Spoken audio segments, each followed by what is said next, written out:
Olá, meus caros. A mensagem que Deus tem para nós neste domingo, dia 18 de outubro, nos chama bastante atenção. As leituras nos fazem chegar à conclusão de que todos, absolutamente todos os acontecimentos da história estão sob a providência de Deus. Ou seja, perante Deus, toda a história tem sempre significado de salvação. Comecemos pela primeira leitura, que é um trecho do livro do profeta Isaías, que fala do rei Ciro, o fundador do Império Persa. Ele sequer conhecia o Deus do povo de Israel, o nosso Deus, mas foi escolhido e utilizado por Deus, que o preparou a partir de muitas vitórias e conquistas, para ser o libertador do povo de Israel, que estava exilado na Babilônia. Mesmo sem conhecer Deus, Ciro foi instrumento de Deus na história para realizar o seu plano de salvação. Diz assim Deus, na primeira leitura, através do profeta Isaías, se referindo a Ciro: Eu te chamei por teu nome e te designei a ti, que nem me conhecias. E de fato, com sua vitória sobre a Babilônia, ele liberta o povo de Israel e autoriza até a reconstrução do templo em Jerusalém. Com isso, Ciro colabora inconscientemente para manifestar a onipotência do Deus de Israel e a divulgar o seu culto. Portanto, meus caros, quando interpretamos à luz da fé, a história de cada um de nós adquire o seu verdadeiro significado. Ou seja, para tudo o que acontece conosco e com o mundo, há um propósito divino de salvação. Não que seja Deus a provocar os males que acontecem, mas Ele se aproveita deles para o nosso bem. Lembremos a passagem da carta de São Paulo aos Romanos, que diz: tudo concorre para o bem, para aqueles que amam a Deus.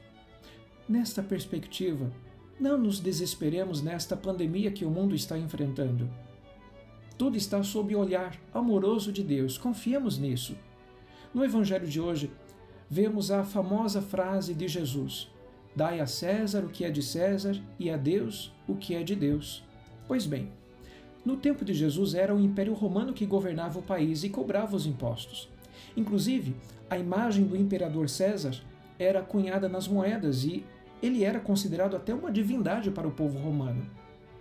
Só que os fariseus, judeus, consideravam o pagamento de impostos ilícito e acarretava em um problema de consciência, ou seja, ele, pagando o imposto, reconheceria a divindade do imperador.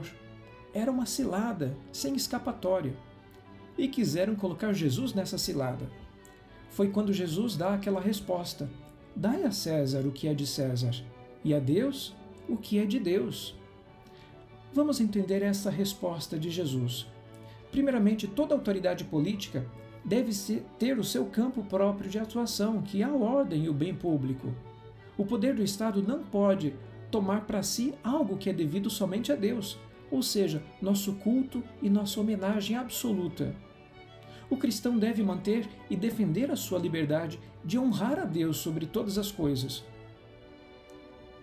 e sobre qualquer autoridade política, sem deixar de respeitá-la e dar a ela o que é dela, dar a César o que é de César.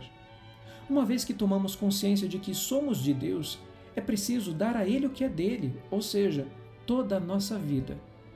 O cristão deve estar convicto de que Deus é o Senhor absoluto da vida e da história. Como vimos na primeira leitura, a história de Ciro, Deus pode servir-se até das situações políticas mais contrárias e até avessas à religião, para realizar a sua história de salvação.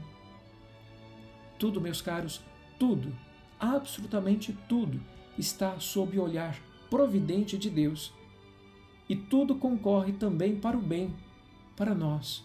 E se nós amamos a Deus e damos a Ele o que é dele.